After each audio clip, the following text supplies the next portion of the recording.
जी हाँ दोस्तों, 17 जनवरी 2023 से प्रारंभ हो जाएगा महाविनाश। वायरल हो रही भविष्यवाणियों में बताया जा रहा है कि जब शनि कुंभ राशि में प्रवेश करेंगे तो महाविनाश प्रारंभ हो जाएगा। शनि ने 22 अप्रैल 2022 को कुंभ राशि में प्रवेश किया था। फिर शनि ने वक्री होकर मकर राशि में प्रवेश किया था। इस दौरान तीसरे विश्व युद्ध की नींव पड़ गई थी।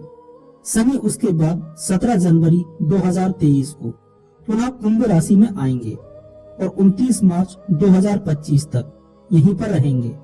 इसके बाद तृतीय विश्व युद्ध के महाविनाश का प्रथम चरण प्रारंभ हो जाएगा। उसके बाद 29 मार्च 2025 से 23 फरवरी 2028 तक मार्गी और बकरी होकर मीन राशि में प्रवेश करेंगे। इस समय जनता त्राही त्राही करने लगेगी। फिर 23 फरवरी 2028 से 17 अप्रैल 2030 तक शनि मीन राशि में रहेंगे। इस दौरान महाविनाश का एक दौर खत्म हो जाएगा और एक नए युग का प्रारंभ होगा। तीसरा विश्व युद्ध 6 साल 6 महीने तक चलेगा और इसमें चीन 13 मुस्लिम देशों के साथ मिलकर भारत पर हमला कर देगा। भारत आखिरी के 13 माह में युद्ध में शामिल होगा। ये भारत की लड़ाई होगी और भारत इसमें विजयी होगा। भारत इसमें सदा सदा के लिए अपने दुश्मनों को न सिर्फ खत्म कर देगा बल्कि विश्व गुरु भी बन जाएगा। इसी प्रकार स्वामी अच्युतानंद दास भविष्य मालिका की 2023 को लेकर और भी कई भविष्यवाणियां वायरल हो रही हैं, जिनमें बहुत सी हैरान करने वाली बातें सामने आ रही हैं। लेकिन इन भविष्यवाणियों की सच्चाई की हम किसी भी तरह से पुष्टि नहीं करते हैं। दोस्तों, भविष्य मालिका में एक और बात बताई गई है कि तीसरा छोड़ो जल्द ही चौथा विश्व युद्ध होने वाला है। प्रथम विश्व युद्ध 1914 और द्वितीय विश्व युद्ध 1939 में लड़ा गया था। अब तीसरे विश्व युद्ध की चर्चा हो रही है। लेकिन हम आपको बता दें कि भारतीय मान्यताओं के अनुसार चौथा विश्व युद्ध होने वाला है। दरअसल हम जिस चौथे विश्व युद्ध की बात कर रहे हैं वह एक धर्म युद्ध होगा। आप सोच रहे होंगे कि चौथा विश्व युद्ध कैसे हो सकता है, तो आपको बता दें कि पहला धर्म युद्ध सतयुग में देवता और दैत्यों के बीच हुआ था, जिसे देवासुर संग्राम कहा गया था। दूसरा धर्म युद्ध त्रेता युग में हुआ था, जिसे राम और रावण का युद्ध कहा गया था। तीसरा धर्म युद्ध द्वापर में हुआ था, जिसे महाभारत का युद्ध कहा गया था। लेकिन चौथा धर्म युद्ध जल्द ही होने वाला है, जिसे भगवान कल्कि लड़ेंगे और कली युद्ध कहलाएगा। दोस्तों, भविष्य मालिका के अनुसार चौथा धर्म युद्ध महाविनाश लाएगा। महाविनाश से पहले शिव के द्वारा किए गए कुछ बदलाव यहाँ नजर आएंगे, जिससे हमारे सामने प्राचीन काल के चिन्ह या सतयुग से संबंधित कुछ अवशेष सामने आएंगे और बहुत प्राचीन मंदिर या धर्म स्थल विलुप्त हो जाएंगे। वायरल हो रही भविष्यवाणियों में कहा गया है कि भगवान शिव का एक शिवलिंग पाया गया है, जो कि सतयुग का है। यह शिवलिंग 16 जुलाई 2022 को उत्तर प्रदेश के महू जिले में मिला है। करीब 1 फुट लंबा और 1.5 फुट चौड़ा यह शिवलिंग चांदी का बताया जा रहा है, जिसके भीतर लाख भरा हुआ है। कुछ लोग कहते हैं कि यह शिवलिंग सरयू नदी के तट पर मिला है। दूसरा शिवलिंग जो मिला है वह जनेऊ धारण किए हुए है और मस्तक पर चंद्रमा वाला है। यह शिवलिंग नर्मदा नदी में एक नाविक को मिला है।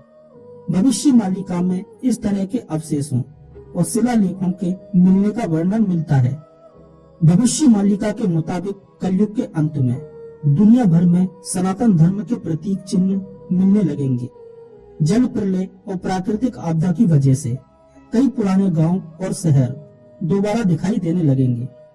भविष्य मालिका के अनुसार केदारनाथ, बद्रीनाथ, गंगोत्री, यमुनोत्री और अमरनाथ गुफा से भगवान के चले जाने और इन स्थलों के लुप्त हो जाने के संकेत भी दिए गए हैं। इन तीर्थों के लुप्त होने की भविष्यवाणी को एक महाविनाश के संकेत के रूप में भी बताया गया है। इनके लुप्त होने से कलयुग का अंत हो जाएगा। आज पूरे विश्व में बाढ़, भूकंप, ग्लेशियरों का पिघलना, ज्वालामुखी विस्फोट, धरती की गति में परिवर्तन होना, यह सभी किसी महाविनाश के संकेत दे रहे हैं।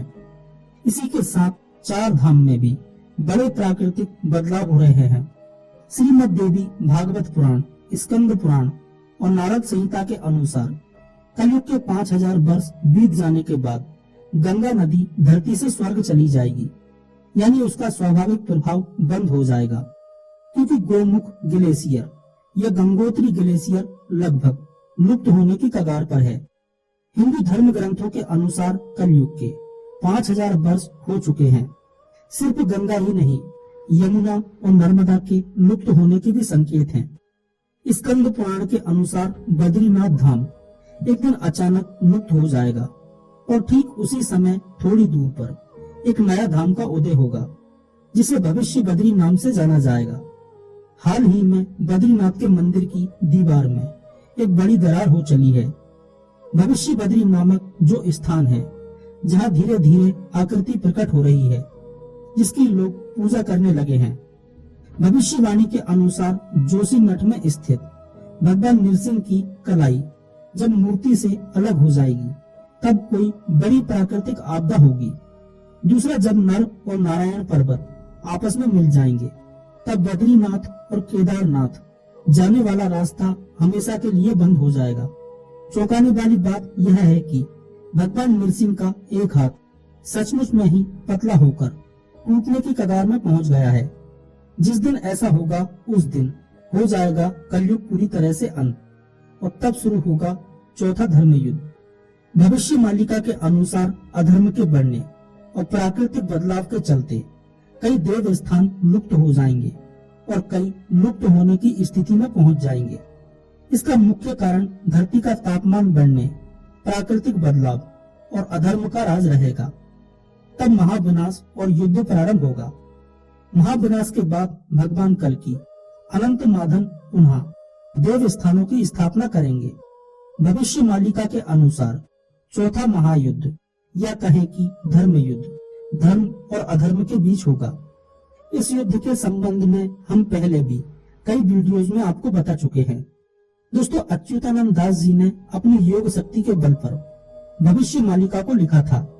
कहते हैं कि मालिका नाम से 21 लाख किताबें हैं। ये ग्रंथ ओडिशा में जगन्नाथपुरी के मठों, मंदिरों और महंतों के पास अलग अलग रखे हुए हैं, लेकिन अच्युतानंद दास ने 318 पुस्तकें भविष्य के विषय पर लिखी हैं। इन पुस्तकों को अच्युतानंद दास मालिका के नाम से जाना जाता है। हालांकि उनके नाम पर कई लोग अब झूठी भविष्यवाणियां भी प्रचारित कर रहे हैं, जो कि भविष्य मालिका में लिखी ही नहीं है। भविष्य मालिका के अनुसार धरती 3 चरणों से गुजर रही है। पहला कलयुग का अंत, दूसरा महाविनाश होगा और तीसरा आएगा एक नया युग। इसके साथ ही और भी कई हैरान करने वाली भविष्यवाणियां भविष्य मालिका में बताई गई हैं, जिन्हें मैंने एक वीडियो में आपको बताया था। जैसे किसान खेती करना बंद कर देंगे और जंगली जानवर गांव और शहर पर हमला करना शुरू कर देंगे। बदल जाएगी धरती की धुरी। इसके बाद कई भूकंप आएंगे। आसमान में 2 सूर्य निकलने का आभास होगा। यह आसमानी पिंड होगा जो बंगाल की खाड़ी में गिरेगा और ओडिशा जलमग्न हो जाएगा। समुद्र का जल स्तर बढ़ जाएगा और जगन्नाथ मंदिर की 22वीं सीढ़ी तक पानी भर जाएगा। तब भगवान के विग्रह को उनके भक्त छातियां बट ले जाएंगे। धरती पर हो रही प्राकृतिक आपदाओं के कारण धरती पर 7 दिनों तक अंधेरा रहेगा। कहा जा रहा है कि यह घटना 2022 से 2029 के बीच होगी। एक और प्राकृतिक आपदाएं होंगी तो दूसरी ओर होगा महायुद्ध। तीसरे विश्व युद्ध की शुरुआत शनि के कुंभ राशि में प्रवेश करने पर हो जाएगी। तीसरा विश्व युद्ध 6 साल 6 माह तक चलेगा। चीन 13 मुस्लिम देशों के साथ मिलकर भारत पर हमला कर देगा। भारत आखिरी के 13 माह में युद्ध में शामिल होगा और यह भारत की लड़ाई होगी। भारत इसमें विजयी होगा। भारत सदा सदा के लिए अपने दुश्मनों को न सिर्फ खत्म कर देगा, बल्कि विश्व गुरु भी बन जाएगा। भारत का आखिरी राजा एक शक्तिशाली हिंदू राजा होगा, जो योगी पुरुष होगा, जिसकी कोई संतान नहीं होगी। उसमें विश्व का नेतृत्व करने की अद्भुत क्षमता होगी और वह धर्म के सहारे शांति स्थापित कर पाएगा। उस वक्त ओडिशा का अंतिम राजा गजपति महाराज होगा। इस दौरान भगवान कल्कि प्रकट होंगे, जो युद्ध में भारत का साथ देंगे। अमेरिका का एक बड़ा हिस्सा जलमग्न हो जाएगा। चीन के कई टुकड़े हो जाएंगे। पाकिस्तान का नामो निशान ही मिट जाएगा। पाकिस्तान के साथ मिलकर लड़ने वाली शक्ति कमजोर और दयनीय हो जाएंगी। रूस एक हिंदू देश बन जाएगा। यूरोप युद्ध लड़ने लायक नहीं रहेगा। वहाँ की जनसंख्या ना के बराबर होगी। यूरोप की लगभग सभी आबादी नष्ट हो जाएगी। अंत में रूस सफलता प्राप्त करेगा। विजयी रूस को आगामी अवतार बस में करेगा। लोग कीट पतंगों की तरह मरेंगे और विश्व की जनसंख्या घटकर केवल 64 करोड़ ही रह जाएगी। भविष्य मालिका के अनुसार 2025 के बाद का समय एक विभीषिका के समान होगा। वही लोग बचेंगे जो सत्य और धर्म के मार्ग पर चलेंगे।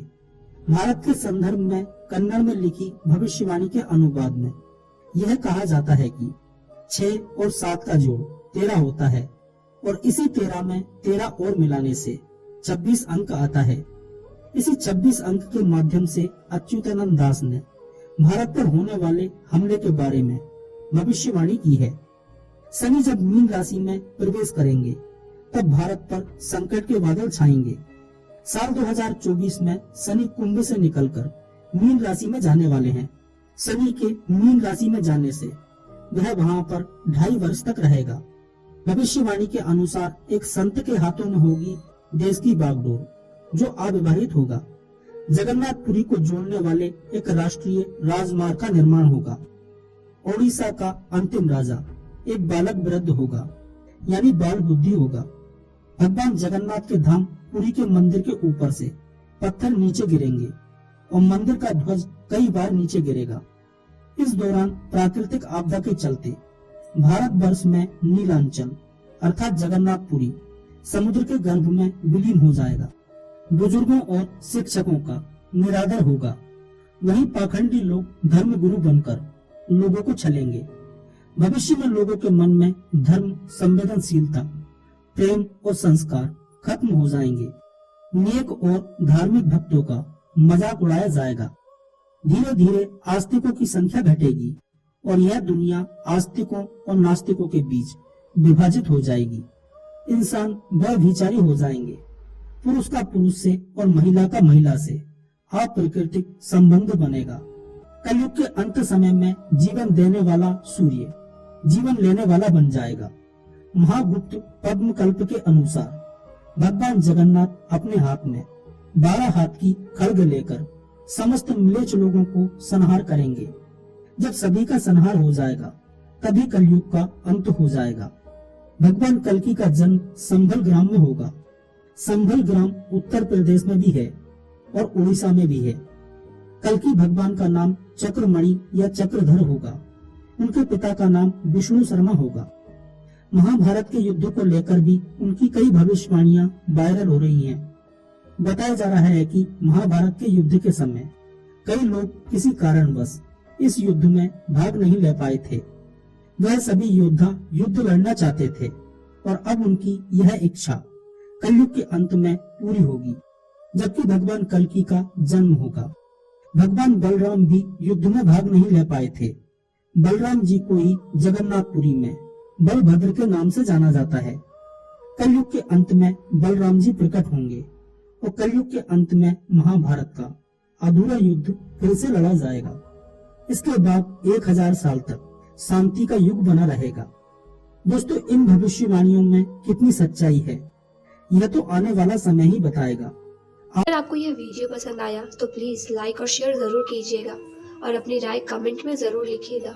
और हाँ, जो हमारे नए दर्शक हैं वह हमारे चैनल को सब्सक्राइब कर ले ताकि नए वीडियोस के नोटिफिकेशन उन्हें मिलते रहे।